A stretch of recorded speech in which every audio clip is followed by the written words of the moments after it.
Hey everyone, welcome to Lab 3 for ME 124. This week we're going to be taking a look at the pressurized cylinder. So one of the main pieces of technology for this lab is going to be the strain gauge rosettes that we'll be using. As far as the theory goes, we'll be looking at three-dimensional strain during pressurization, Moore's circle, and the principal strains and stresses. So shown here in this slide, we have our cylindrical pressure vessel. You can see that down here. This can be open-ended, simulate pressurization of a pipe, or it can be closed-ended to simulate a pressure tank.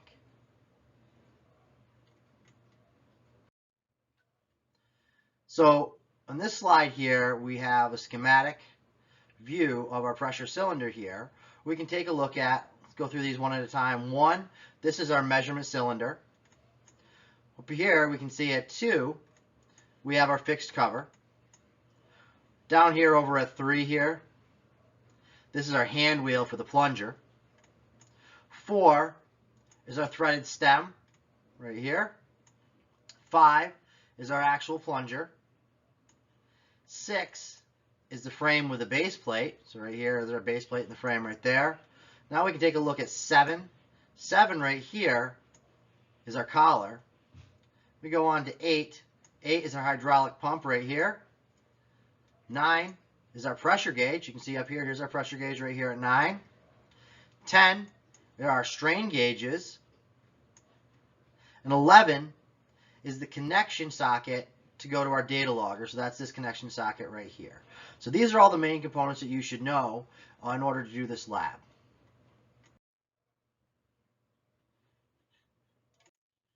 So in this picture here, you can see cylinder right here. So we take a look at the components down here, and you have your north end, your south end of the cylinder right here, your source segments in 1 through 4. So you can see there's a girth weld there and there, 2, 3, and 4 between the welds. And we can see here the gas flow direction is heading in this way right here. So what is the importance in the application of some of what we're going to be doing in this lab here? Well, shown here in this image here is a natural gas pipeline rupture and explosion. This ended up killing 8 people out in California back in September of 2010. So this is why we really need to make sure we do our calculations correctly, and how we can understand that the applications of what we're doing, what we're measuring in this lab, become crucially important. Some more pictures of the field test explosions shown here in this slide.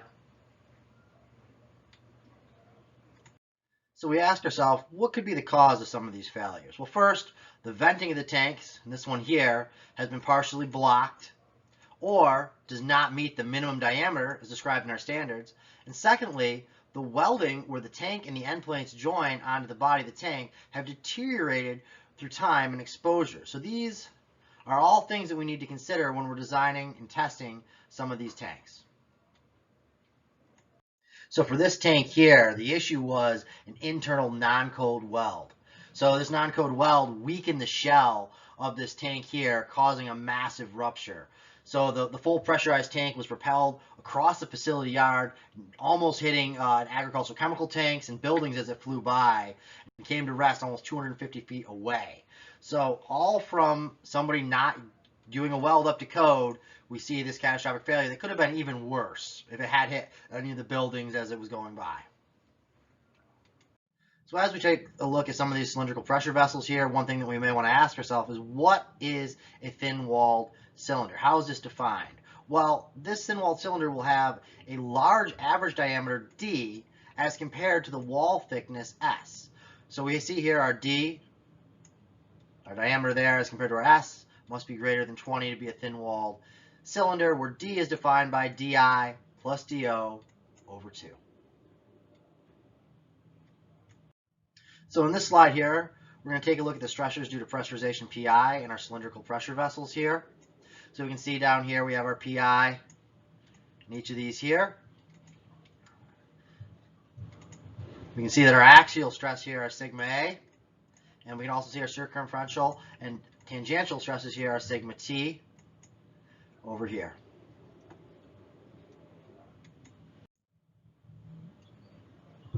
So we're going to assume that the stresses sigma A and sigma T over the wall thicknesses are going to be uniform. And this is due to the small wall thickness, S. We're also going to assume a state of plane stress due to the curvature disappearing as our delta A goes to 0. So we have this limit down here. Limit as our delta A goes to 0 of our delta F over delta A is equal to our sigma. So let's take a look at some of our stresses here. So if we're talking about our stress components, we can see we have this element over here, some width dx, dz, and a height dy over here. And we can see the individual elements within this here. So what we can do is we can see we have this matrix here. Sigma is equal to, we have this whole matrix here now from each of these stress elements over here. So we have our sigma xx, sigma xy, sigma xz, sigma xy, sigma yy, sigma yz, sigma xz, sigma yz, and sigma zz here that all make up this matrix for our stress components. Now, if we're talking about plane stress here, there's nothing in the z direction or in the z plane. So we have this element shown over here. There's our sigma yy, sigma xy, and sigma xx, and you can see there's nothing in the z plane. So we're talking about this plane stress here. So this reduces down our matrix over here. So sigma is equal to our sigma xx, sigma xy, sigma xy, sigma yy, and the rest of the elements in this are zeros. So that brings us now to an open cylinder. So for an open cylinder, the pressure on the end faces is transmitted to the base. Stress is going to be uniaxial, and the tangential stress are sigma t. You can see these down here. Here's our forces on the end over here, F and F. Here's our P sub I there. Looking at it from this end here, the cylindrical, for the open cylinder here, we have our PI on the inside, and there's our sigma t right there. So as we look a little bit deeper into this open cylinder here, you can see our force balance relationship. We have our F sub P is equal to our F sub C over here. You can see there's our F sub P coming in right here, our F sub C on the sides there and there, our F sub C over 2 distributed on both sides there. And this distance between those two is our diameter D right there. So F sub P is equal to F sub C is equal to our PI dl there. There's our internal pressure PI right there. There's our D again right there. Our length, our L is the length. We're going to solve for our tangential stresses. We do that there. See this distance or the thickness of our shell right here is given to us as our S. So we now have this relationship here involving that shell thickness right there, that F sub C is equal to 2 sigma T times A equal to 2 sigma T times that S, that shell thickness there, times our length L. Which brings us down to this relationship that we showed here, our P sub I dl, which comes from our F sub C right up top here. Once we plug that in to this relationship here is equal to this side over here, our 2 sigma T SL from this right here. So we can rearrange this now and solve for our sigma T. So our sigma T is equal to PI times D over 2S. So that was for an open cylinder. Now let's take a look at the closed cylinder. So the pressure exerted on the end faces is transmitted to the side walls, generating axial stress, or sigma sub A, along with our circumferential stresses, our sigma T. So now we have a sigma T and a sigma A for this closed cylinder. So taking a look at some of our equations here, the force balance from the end to face pressure. So we can see over here our F sub P is equal to our F sub C. There we have our D right there, our diameter there. There's our P sub I. This is now our sigma A, and this is the shell thickness, our S down there. So this is now equal to PI times D squared pi over 4. Our D is our diameter. And we're taking a look now at our axial stress here. So F sub C is equal to sigma A times A, or plug in for our cross-sectional area there. So sigma A times our ds times pi. So we can rearrange this a little bit, simplify it down now with our relationship from up top here. Plug that in for our F sub C. We now have pi times D squared pi, or sorry, P sub I times D squared pi over 4 is equal to our sigma A D pi S. So we can reduce down, simplify, cancel some terms out, and solve for our sigma A. And when we do that, our sigma A is equal to our P sub I, our internal pressure there, times D over 4S. So now for this closed cylinder again, take a look at that diagram we had over here. There's our diameter D, internal pressure P sub I here, shell thickness S, and our stress over here, sigma sum T. So the circumferential stress, or sigma sum T, is the same as for the open cylinder. So not so anything's going to change between our open and closed cylinder as far as our sigma T goes. So for our circumferential stress. So this is our equation we'd already solved for before. Our sigma T here is equal to Pi times D over 2S. So then we have that, and then we recall our sigma A as well. So sigma A again was that Pi times D over 4S. So we can see there's not too much of a difference right between there, just a factor of 2 in our denominator, the difference between these two equations for our sigma A and our sigma T. So this we can reduce down now and say if we want to relate our sigma A back to our sigma A is just 1/2 of our sigma T. So if we continue on with this closed cylinder, one of the things we want to ask ourselves is, how does this tank fail? So now we have these different relationships here for our sigma T and our sigma A relating to our diameter D, our internal pressure Pi here, and our shell thickness S here. So we want to make sure that we design this with the right diameter, the right shell thickness, in order to reduce the stresses so that we don't have a failure, we don't end up with something like this here. So we talk about our strain rosette here. One thing to note is one strain gauge cannot describe the strain state. So if we look down here at the state of strain for plane stress, we have this following relationship for our generic matrix here. Epsilon XX, XY, XZ, epsilon XY, YY, YZ, XZ, YZ, and ZZ. If we're talking just for a plane here, so we reduce this down where these guys become 0 over here. All that we have is our XX, XY, YY, and ZZ. So we're going to have 3 components of our plane strain here. So we can see we have our normal strain, our epsilon XX. So here's our epsilon XX here, moving in our dx direction there. We have our normal strain, epsilon YY. There's our epsilon YY right there in our dy direction. And we have our shear strain, epsilon XY here. We can see that going up. Right there is our epsilon XY over 2. And over here, epsilon XY over 2 right there. So let's talk about a delta rosette here. A couple different versions that we can see here in this diagram. We can see the lead wires still come in to each of these. This guy comes in off the sides like this. These all come down from the one same side over here where those all overlap in the middle there. And then this one here is a slightly different configuration where we have our solder tabs right there. So if we talk about this one here specifically, our rectangular rosette, we can see we have these two guys, A and C, coming in at 45-degree angles off of center perpendicular guy here, B. We have this over here, diagram right here for this particular model here. You can see that they overlap. This guy comes in here like this, and then a 45 and 45 over there, or 90 degrees to each other. And we can talk about here for the rectangular rosette is the different channels here. So our channel 1 are epsilon A, channel 3, epsilon B, channel 5 are epsilon C over here. And we can see this corresponds to this chart over here. Here's our channels 1, 2, 3, 4, and 5. Our angles for each of these are here 0, 30, 45, 60, and 90. And our color code guide of red, green, blue, white, and yellow for our wiring right there. And this is for a cylindrical cylinder going in this direction right here. And this is going to be our assignment of measurement points. So we talk about these strain rosettes, the strain measurements from 3 strain gauges at any angle theta from each other. So we can then see here, here's our 3 strain gauges, A, B, and C. They're going to be at some angle from each other here. We can see based off of these theta values and these alpha values here, of where it's off of our main axis and where they are relative to each other. So we can see we've kind of skewed our axis of X and Y to start with our strain gauge at A here. So now this yields the following registers here.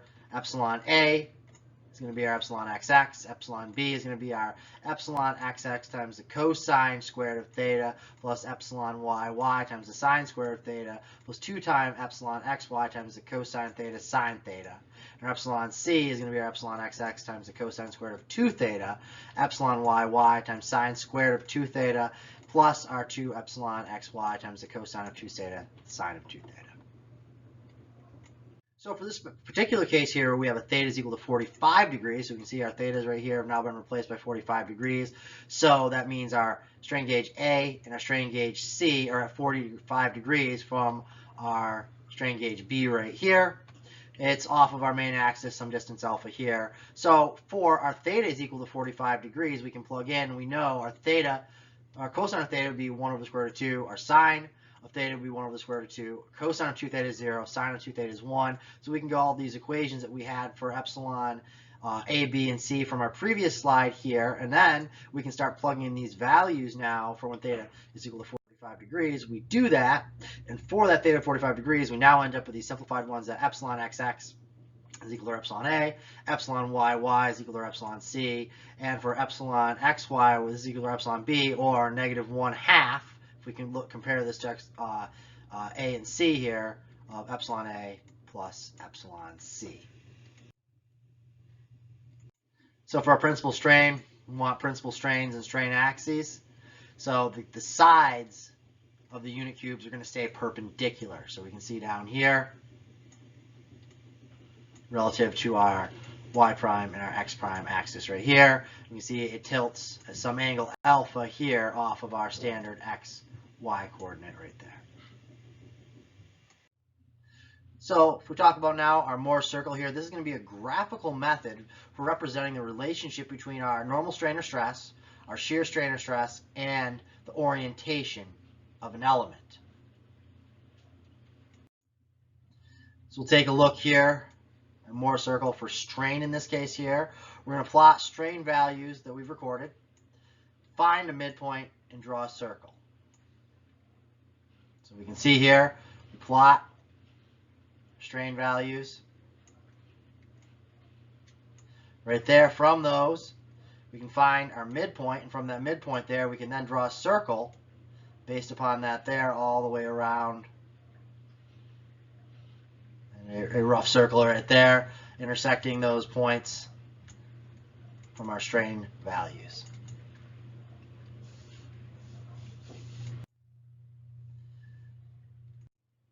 So as far as our calculations go, and we're doing this here, so again, we've plotted the strain values recorded, found the midpoint, draw our circle, then we're going to calculate our principal strains and calculate our angle there. So now we can do some trig and some mathematics over here. We can see, okay, this is our angle 2 alpha right there, so therefore we can do some trig to get this distance from here to here, from our midpoint to our sigma xx, and we can go from our sigma xx to our sigma xy up here by this distance right here, and this is all based off this triangle here, so we can do a little trig triangle off of this right here, and this distance right here is going to be r is equal to epsilon 1 minus epsilon 2 over 2 there.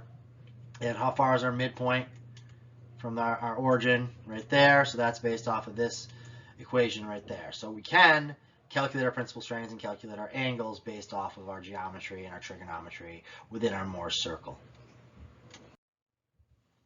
So for our principal strains, we're going to call these in-plane principal strains here with our sigma 1 greater than our sigma 2. So we have this following relationship shown here, where sigma 1, 2 is equal to our sigma xx plus our sigma yy divided by 2 plus or minus the square root of our sigma xx minus sigma yy over 2 quantity squared plus our epsilon xy squared there. And our shear strain is going to be 0, or our epsilon xy prime is equal to 0. So the rotated coordinate system where our epsilon 1 and our epsilon 2 act describes the principal planes of stress given by this relationship down here. Our tangent alpha sub p is equal to our epsilon xy over our epsilon xx minus our epsilon yy. So now we're going to go back and talk about our strain rosettes again here. So we're going to solve for our principal strains and our principal axes angle. So we can do this for this diagram that we see here that we've seen before here. Again, we have our 3 strain gauges A, B, and C, where our theta is 45 degrees between our A and B and our C and B right there. And we can see this is off of our axis here by an angle of alpha there. So what we do is we have these relationships here now that we've seen before. So we can plug into this guy here for our 45 degree, theta equals 45 degree. We end up with epsilon 1, 1 is equal to our epsilon A plus epsilon C over 2 plus or minus the square root of 2 over 2 times the square root of epsilon A minus epsilon B quantity squared plus epsilon B minus epsilon C quantity squared there. And our alpha sub P, based upon this relationship right here, alpha sub P is equal to 1/2 the arctangent of our epsilon A minus 2 epsilon B plus epsilon C all over epsilon A minus our epsilon C. So the strain measurements from the 3 strain gauges at 45 degrees from each other ends up being our epsilon A, epsilon B, and epsilon C are all given by these following relationships for our theta of 45 degrees. Again, there's our 45 degrees between our C and our B, and our A and our B right there. So we can plug in, we end up with these relationships here. So our epsilon sub A is equal to 1/2 times epsilon 1 plus epsilon 2 plus epsilon 1 minus epsilon 2 times the cosine of 2 alpha. Now for epsilon B, we have 1/2 of epsilon 1 plus epsilon 2 minus epsilon 1 minus epsilon 2. Difference here now is the sine of 2 alpha there. And for our epsilon C, we have 1/2 of epsilon 1 plus epsilon 2 minus epsilon 1 minus epsilon 2 times the cosine now of our alpha, which is this angle here off of our standard coordinate system there. So we take a look at our principal stress from strain. We can solve for sigma 1 for plane stress. So we can do this utilizing Hooke's law. So we have Hooke's law here, epsilon 1 is equal to this relationship shown here. What we can then do is we can rearrange this and solve for our sigma 1. So we do that there, and our sigma 1 is now given by this relationship here. So from previous equations, we can then solve here. We have a relationship for epsilon 1 plus epsilon 2 is equal to this relationship shown here. Now we can take this whole equation here and solve it for sigma 2. When we solve this for sigma 2, we end up with this guy here for sigma 2. So we can take all of this now for sigma 2, plug back in over here for our sigma 2. And then when we do that, we end up with is this guy down here, which gives us a value now for our sigma 1 of this whole relationship here.